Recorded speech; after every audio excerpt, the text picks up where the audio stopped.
Jésus notre Seigneur, l'amour de Dieu le Père et la communion de l'Esprit Saint soient toujours avec vous. Et avec votre esprit. Frères et sœurs, nous sommes réunis dans cette église pour célébrer une mémoire. La mémoire de nos frères et sœurs tués, assassinés au Congo. Et nous nous souvenons beaucoup plus particulièrement de l'un d'entre nous, notre ami et frère Armand Tungoulou, qui, pour avoir cru en une cause, la cause du Congo, a souffert de la mort. Nous célébrons une mémoire que nous voulons vivante, pas simplement une commémoration qui se limite à constater que les nôtres sont décédés d'un point. Le martyre des nôtres nous interroge sur nos engagements, mais aussi sur nos trahisons, mais aussi sur notre capacité de raviver en nous, en tant que chrétiens et chrétiennes, l'esprit de force, d'amour et de maîtrise de soi reçu au baptême. Nous allons prier, demander au Seigneur de pouvoir accorder sa paix à toutes ces filles, à tous ces fils de notre grand pays. Nous lui demandons d'accorder sa paix à notre frère Armand et de nous donner d'être des hommes et des femmes debout. Nous allons, au début de ces célébrations eucharistiques, reconnaître nos limites, nos trahisons, nos manques d'amour et implorer le pardon de Dieu notre Père.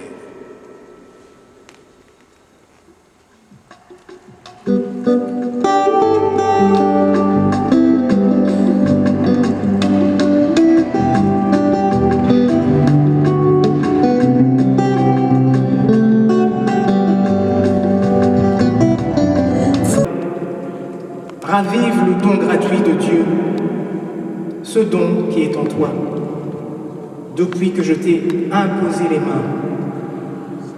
Car ce n'est pas un esprit de peur que Dieu nous a donné, mais un esprit de force, d'amour et de pondération. N'aie donc pas honte de rendre témoignage à notre Seigneur, et n'aie pas honte de moi, qui suis prisonnier.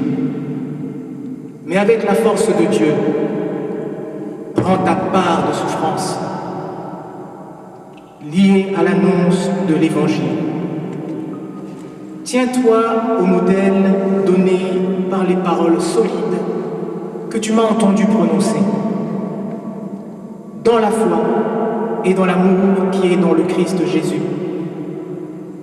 Garde le dépôt de la foi dans toute sa beauté, avec l'aide de l'Esprit Saint qui habite en nous. Parole du Seigneur.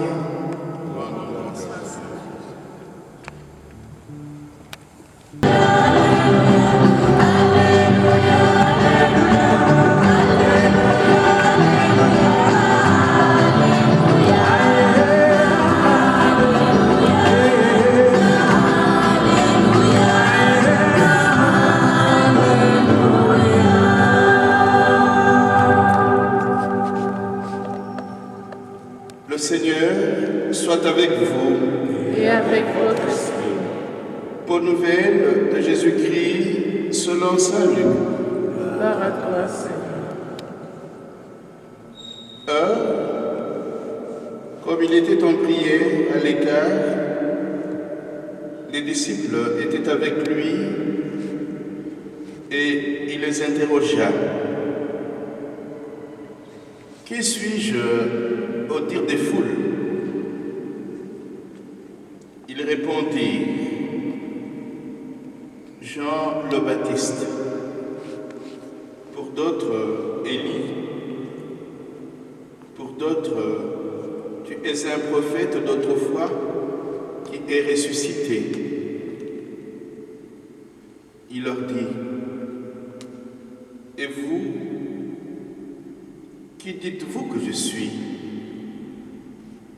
Pierre, prenant la parole, répondit, le Christ de Dieu. Et lui, avec sévérité, leur ordonna de ne le dire à personne en expliquant.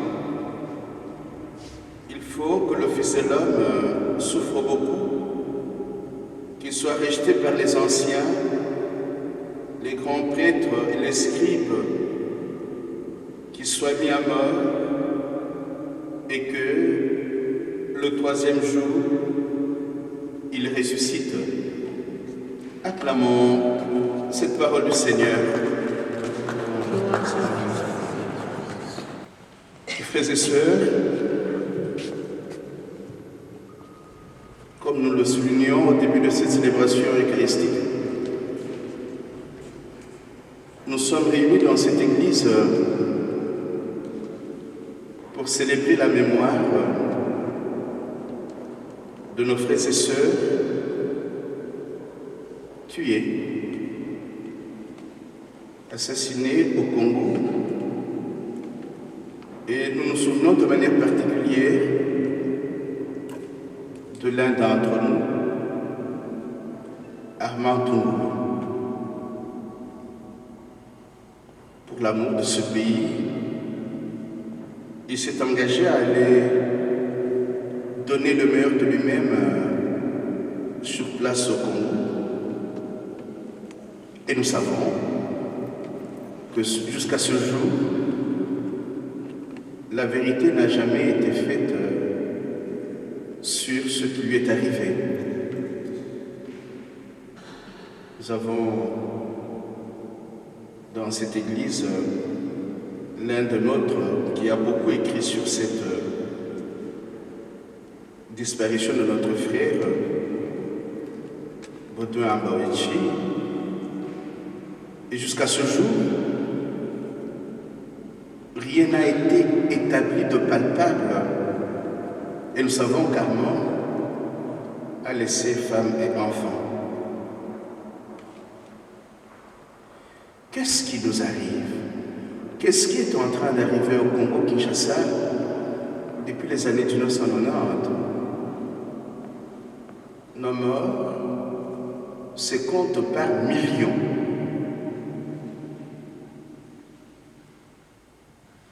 Et nous ne savons même plus les compter.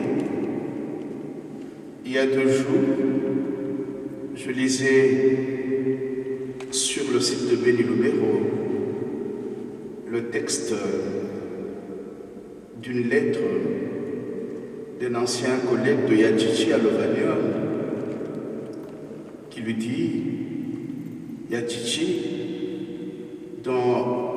parmi les questions que vous aurez abordées, si jamais l'autre dialogue venait d'avoir lieu, n'oubliez pas qu'à Béni, la mort sévit, qu'on tue chaque jour. Et plusieurs d'entre nous avons vu nos femmes éventrer, les têtes de nos frères et sœurs coupées et exposées. Plusieurs d'entre nous ne cessent d'écrire et de décrier ce qui arrive à ce pays. Mais si finalement nous finissons par nous rencontrer dans une église pour prier, c'est peut-être parce que nous sommes quand même animés par une foi et une espérance. Nous l'avons entendu dans la première lecture, les moments de prière contribuent à raviver en nous l'esprit que nous avons reçu au baptême, cet esprit de force, d'amour et de maîtrise de soi. Un chrétien, une chrétienne, c'est aussi cela.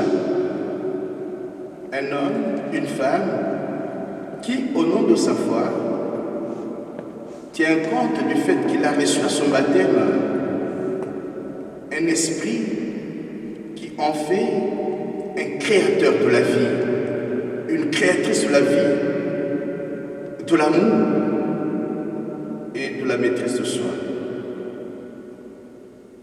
L'esprit de courage que nous avons reçu à notre baptême nous pousse régulièrement à nous mettre debout pour crier contre les forces de la mort. Et nous pouvons le faire au nom de notre foi,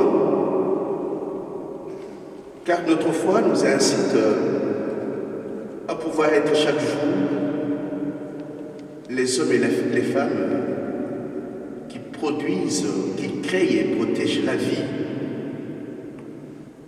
Mais là, depuis les années 90, on pourrait même remonter très longtemps dans notre histoire, nous sommes confrontés aux forces de la mort. Comment faire pour que ce beau pays au cœur de l'Afrique redevienne le lieu où la vie s'épanouit? Nous avons écouté un évangile qui nous interpelle. Lui, celui que nous reconnaissons comme notre Seigneur et notre Maître, en prière à l'écart, revient vers ses disciples et leur demande, leur pose cette question, la question de son identité. Qui suis-je?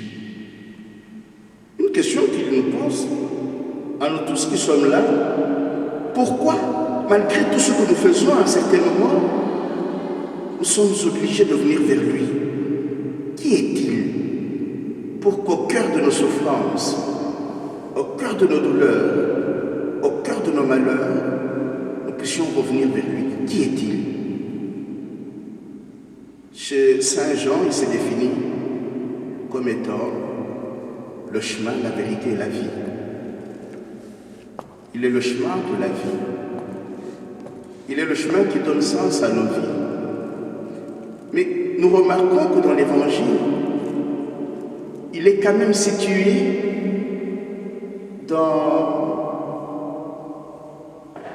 parmi les prophètes, font dire la notion de prophète.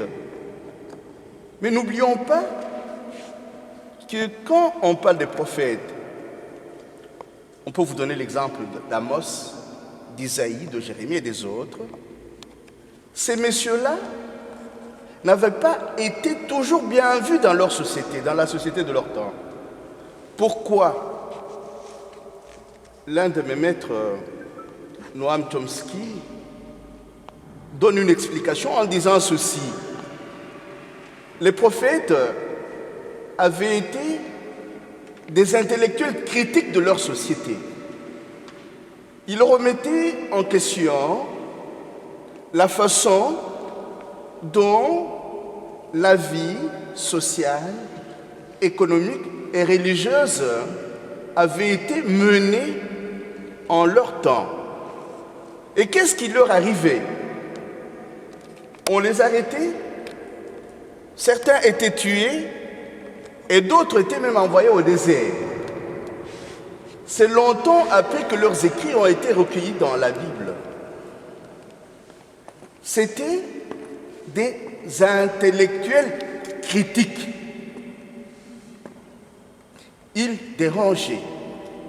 Rappelez-vous, dans certains de ces de ces interpellations, notre maître et Seigneur dit à ses contemporains, vous construisez les tombeaux des prophètes que vos pères ont tués.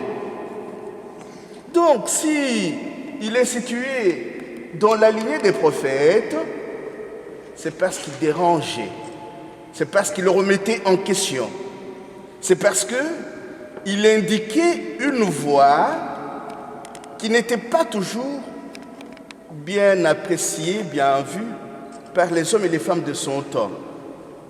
Dire par exemple qu'il est venu pour abattre le mur de la haine qui séparait juifs et païens, c'était se risquer, c'était aller trop loin en besogne.